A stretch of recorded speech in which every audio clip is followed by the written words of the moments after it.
Hey everyone, T.S. Kalunga here with another book review, and I am so excited to be talking about this one for really three reasons. The first reason is everybody likes reading a book or seeing a movie where it takes place relatively in your hometown, where you can say, I've been there, where you can imagine it full-heartedly because you know what that tree in the crook in the bend looks like. I love it. And this book takes place in Utah, where I'm from, more specifically in Bear Lake. The second reason I'm excited to talk about this book is because it was written by my friend and fellow author, Michelle Savage. And the main reason why I'm so excited and love this book is because it involves Native American mythology, and not in a stereotypical or offensive way, which is a nice breath of fresh air. This book is called Nar-Kok, and it is about a monster attacking Bear Lake who hunts there and lives there, and Jim, the hunter, who's trying to catch it. Nar-Kok was a Native American hunter, but the gods cursed him and turned him into this monster. A monster that's such an amazing hunter. He's like an oversized crocodile or alligator, basically, and it's awesome. I love this monster. Meanwhile, Jim is roped into this because he's noticed Nar-Kok has killed again, and he's trying to hunt it down. This might sound a bit like Jaws, the movie, and you wouldn't be wrong. But Jaws is a phenomenal movie. Nar-Kok is in kind of the horror, thriller, suspense genre that I believe Jaws was.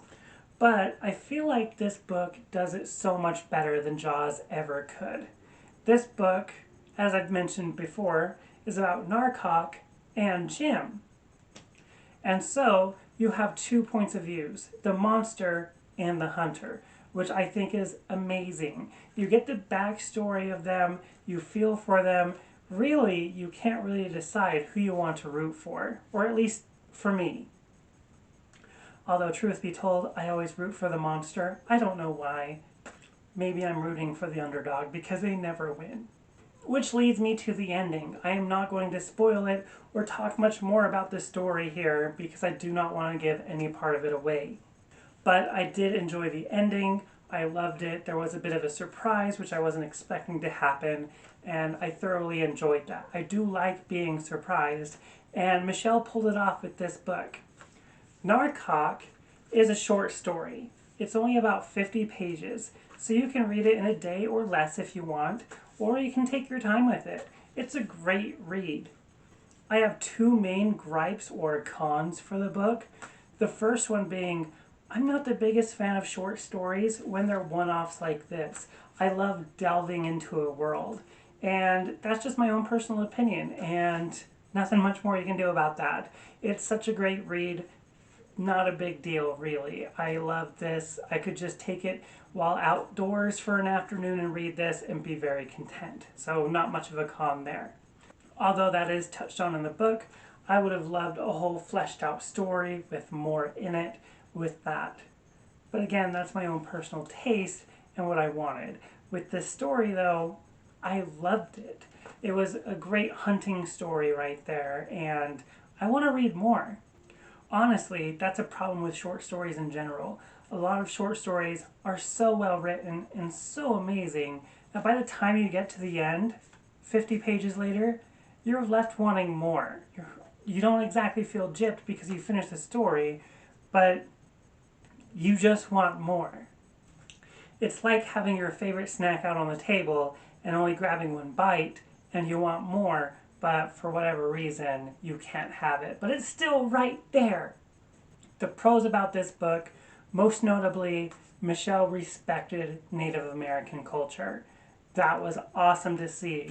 There weren't any offensive stereotypes, and she really did the story justice there. I really appreciated that. You don't get too many Native American stories like that. Another positive note was the writing itself. She is a phenomenal author. She focuses on horror, and it really shows in this book. She's very detail-oriented, and I could imagine the world even if I wasn't at Bear Lake or ever been there. I highly recommend this book. It is exclusive only on Amazon in paperback form or on Kindle.